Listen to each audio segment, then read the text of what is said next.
Bonjour à tous, alors aujourd'hui je vais vous présenter comment faire un barbecue avec une ancienne cuve de compresseur. Ça pourrait être aussi une cuve, qu'on appelle ça, une cuve de chauffe-eau.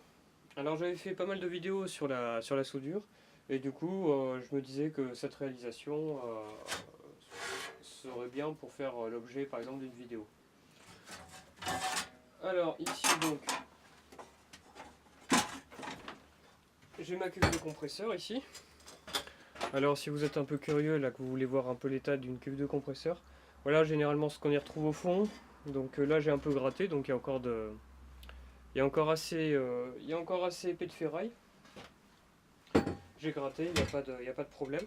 L'avantage ici de prendre la partie basse, c'est qu'on a en fait déjà un trou de purge ici. J'ai déjà de quoi me fixer en hauteur ici et là. Enfin ça je pense que je vais le tronçonner et remettre un autre tube. Ensuite cette partie donc avec les plaques de métal. Donc une grande, celle-là elle est à la bonne dimension. Elle viendrait comme ça. Elle viendrait ici. Ensuite les deux petites ici. Alors celles-ci il faut les couper. Elles ne sont pas à la bonne taille encore. Celle-ci elle viendrait là et là. Alors ce que je vais commencer par faire d'abord, c'est pas forcément m'occuper de ces plaques, mais c'est plus de souder en fait des nouveaux supports. Alors pour ce faire, j'ai ces tubes là, donc des tubes de récupération. Je vais venir souder un tube là, un tube là. En fait, il y en a un troisième que vous ne voyez pas en bas. Et ici, un autre. Alors ici, j'ai prévu un peu plus long. J'ai prévu un peu plus long de tube. Voilà, parce que je suis un peu plus profond, parce qu'il n'y a pas le dépassement avec la patte là où venaient se fixer les roulettes. Et en fait, une fois après avoir fixé les tubes, après avoir soudé les tubes, le principe c'est qu'en fait tout simplement j'enquille mes pieds dedans. Comme ça reste démontable et je peux le stocker n'importe où, enfin plus facilement que s'il était toujours debout, il me prendrait de la place en hauteur. Alors que là je peux au moins le stocker à plat, ce genre de choses. Voilà, donc ce que je vais commencer par faire, c'est donc couper ce tube, décaper ici avec un disque à meuler, couper à la bonne distance les tubes. Donc je vais prendre des mesures en vidéo parce que c'est pas vraiment intéressant. Et alors par petite curiosité au passage, petite dernière chose sur la cuve, ce qui est intéressant c'est de voir la soudure de la cuve. La soudure de la cuve en fait c'est tout simplement qu'ils ont fabriqué cette pièce, ils ont soudé, ils ont fait un raccord ici sur le fond, et ensuite ils sont venus mettre les deux extrémités, et alors ils les ont mis en fait en superposé, c'est-à-dire que l'un sur l'autre, c'est-à-dire que là il y a une ferraille qui a été entre guillemets pliée, donc mise un peu en force, et par-dessus ils ont ressoudé. Donc bon, comme ça évite une soudure bord à bord qui serait peut-être plus fragile. Après je suis pas un expert des compresseurs, hein. Je viens de finir de couper ici le tube qui était d'origine fixé là, ainsi que là j'ai tout simplement meulé, blanchi les ferrailles. J'ai préparé donc 3 tubes, 2 de la même longueur et un d'une longueur différente. Alors je les ai coupés volontairement de travers. Désolé pour le bruit, c'est qu'il y a un orage et alors la porte fait du bruit. Bon. Je les ai coupés volontairement de travers, tout simplement pour lui donner du pied. Parce qu'il faut se rappeler quand même qu'il va être à peu près à 1 mètre. Et que 1 mètre, juste avec 3 points comme ça, il y a de fortes probabilités qu'il tombe. Et ce qui n'est pas super, notamment avec du feu. Si le feu tombe ou quoi que ce soit, c'est pas idéal. Alors il va y avoir un pied qui va venir comme ça. Un autre qui va venir ici, comme ça, 45 degrés vers l'arrière. Donc là, le tube est un petit peu plus large en fait que la patte ici de fixation. Mais c'est pas bien grave, on lui demande pas de supporter non plus la tour Eiffel. Le tout c'est que ça tienne, pour son usage. Donc voilà, je vais le fixer à peu près à 45 degrés, puis comme ça lui donnera beaucoup plus de pied. J'aurais peut-être dû faire un biseau un peu plus prononcé là pour l'arrière. Mais bon, après il faut recouper, etc. Donc ça devrait quand même tenir. Ça devrait quand même tenir. Donc là, ce que je vais faire, c'est que je vais pointer mes pièces. Alors, au sujet du pointage, il faut faire attention, en fait, parce que si vous soudez directement comme ça avec la cagoule, hein, c'est facile, hein, vous démarrez, vous soudez, clac clac, soudure en angle. Ouais, sauf qu'il y a un truc qu'on oublie, c'est que en fait, le problème, c'est que vous allez souder là, votre pièce va avoir tendance à faire comme ça, puis vous allez vous retrouver en fait avec votre pièce qui va être comme ça. Vous allez avoir un mal fou à souder derrière ici. Alors, ce que je fais moi pour éviter ça, c'est que je soude des quatre côtés. Je soude derrière, là où vous ne voyez pas, du côté purge, devant, ensuite, en ayant rattrapé bien sûr l'effet de rétractation qui va se produire ici. Je soude ici, puis un petit point ici, puis un petit point ici. Et ensuite, je vais venir me positionner simplement ici, bêtement, tac, et de sorte à avoir suffisamment d'amplitude, prévoir mon coup, pour faire en fait un demi-cercle, parce que moi j'arrive pas à souder en continu du tube comme ça, j'arrive pas à souder en continu, donc je fais par demi-cercle, donc je fais d'abord comme ça, je tourne un peu ma pièce, je m'arrange, et je soude un coup comme ça. De toute façon, il ne faut pas que ce soit étanche, on n'a pas de contrainte là-dessus, donc je vais être parti pour souder.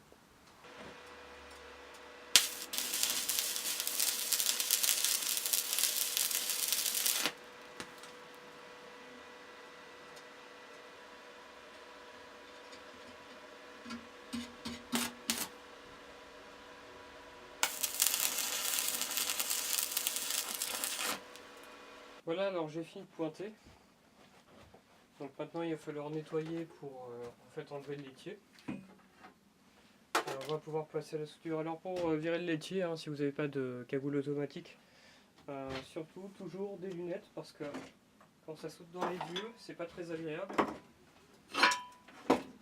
Voilà. Comme ça je vais pouvoir venir ici pointer, enfin sortir le laitier. Et ensuite on vient tout simplement nettoyer avec la brosse.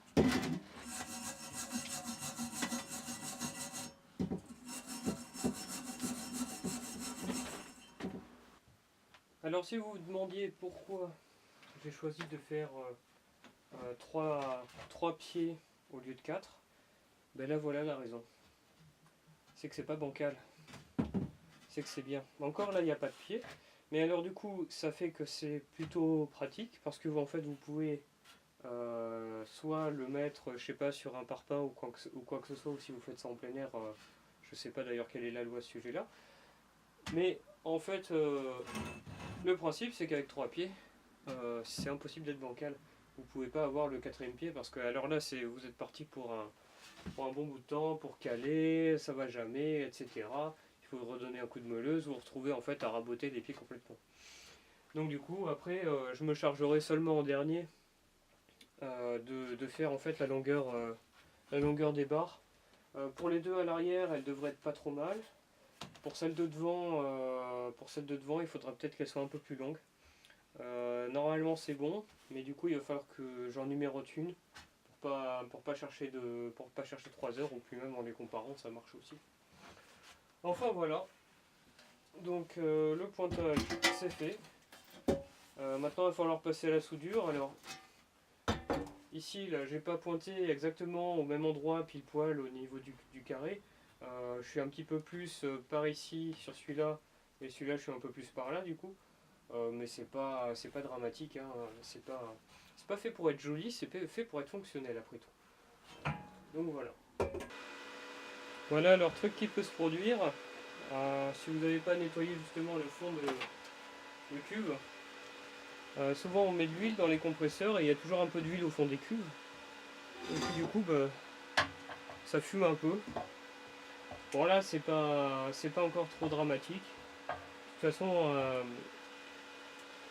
les pièces je les mets jamais à refroidir à l'intérieur.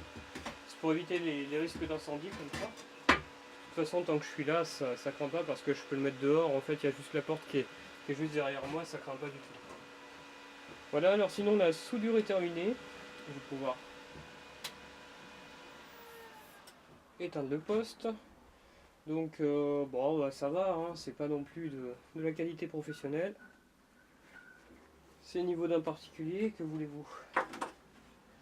Alors, voilà, vu d'un peu plus près du coup sur les soudures. Donc ici, là, c'est pas trop mal. Là, j'ai également soudé au bord. Alors ce qu'il faut faire, c'est attaquer entre guillemets la partie qui dépasse le plus et légèrement balayer. C'est-à-dire que si par exemple c'est la partie ici, ce plat là, qui dépasse un peu vers nous là, et bien en fait il va falloir en fait attaquer un peu les deux, mais avec un angle par exemple un petit peu comme ça. Donc voilà, ça se fait bien. Ici ça va, c'est pas encore trop mal. Bon bah là par contre un peu moins bien, hein. Un peu moins bien. Ici là c'est bien. Ici j'ai eu un petit caniveau. Et là j'ai eu une inclusion de laitier. En fait je me demandais, il y avait beaucoup de fumée qui remontait là tout à l'heure. Et en fait c'était l'huile du compresseur là qui était en train de flamber. Donc voilà, ici. Ouais, c'est pas encore trop mal, mais en tout cas ça. Enfin c'est pas la tour Eiffel, mais en tout cas ça va tenir. Pour ceux qui se demanderaient comment est-ce qu'on coupe une cuve comme ça, bien droit, là en fait c'est pas trop mal. Là bon, il y a un petit défaut, mais vous devez pas le voir sur la vidéo. Toutefois, pour bien couper ici, en fait il faut prendre le temps, c'est-à-dire il faut prendre le compresseur, si possible avec notamment ici les pattes d'origine, etc. Et en fait ce que j'ai fait moi, c'est que j'ai pris un mètre, que je me suis placé ici, debout, et j'ai relevé à peu près le milieu j'ai relevé déjà le milieu en fait du bouchon de devant ou du bouchon de derrière ici là. Généralement tous les compresseurs en sont équipés. Et en fait j'ai relevé l'axe, enfin le centre de l'axe du perçage ici. Et en fait ici de temps en temps j'ai été faire un petit trait, un petit trait, un petit trait, un petit trait pour cette partie là. Puis j'ai pris un morceau de feuillard en acier ici, puis j'ai tracé. Et puis pareil pour ici là, alors juste 2-3 petits traits ici et puis vous faites un grand trait tout du long, ça marche aussi. Donc voilà, vous vérifiez surtout très bien que il n'y ait pas d'incohérence ou quoi que ce soit. Et ensuite vous venez disquer enfin couper avec votre disqueuse par exemple, hein, parce que c'est un outil que beaucoup ont et que j'utilise beaucoup. Et en fait, pour la couper, je l'ai mise verticale, comme ça. Voilà, donc assurez-vous de bien l'avoir bloqué dans votre étau ou quoi que ce soit. Et en fait, tout simplement, vous allez venir vérifier de temps en temps si vous êtes droit, si ça va bien, etc. Alors, petite note à propos de la disqueuse, etc. Manipulez surtout la ferraille avec les gants, parce que ici, là, on a un espèce de petit résidu là, de petits copeaux là, et alors ça rentre super bien dans ça rentre super bien dans la peau, ça fait pas du bien. Donc prenez des gants en cuir et puis ensuite les bavurés là, faudrait que je le fasse. Voilà, je pense que du coup c'est tout pour aujourd'hui. Je ferai du coup un deuxième épisode pour le finir parce que les plaques sont pas coupées, il est tard.